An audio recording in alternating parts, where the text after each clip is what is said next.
In this video, I'll be showing you step by step how to connect to your funded account with Tradelocker. It is super easy to do. So the first thing you need to do is open up your favorite browser, and then from here you'll need to go up to FundedNext.com.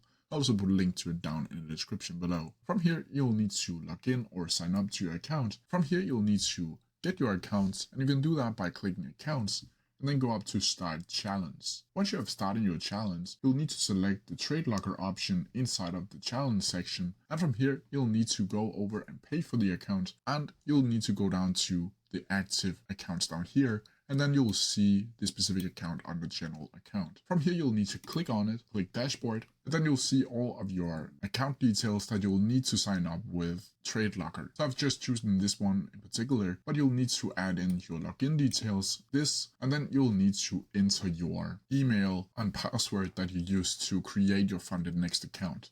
From here you'll also need to use the server down here and copy this server right here, because we'll need that once we get into Tradelocker. From here you'll need to go up to a new page and go up to tradelocker.com.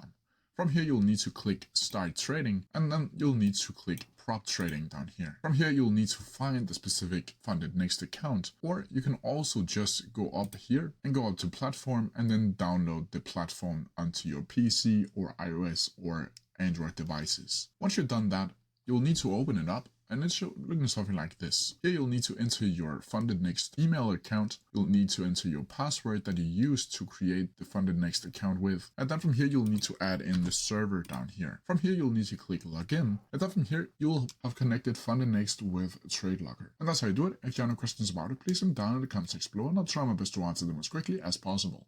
See ya!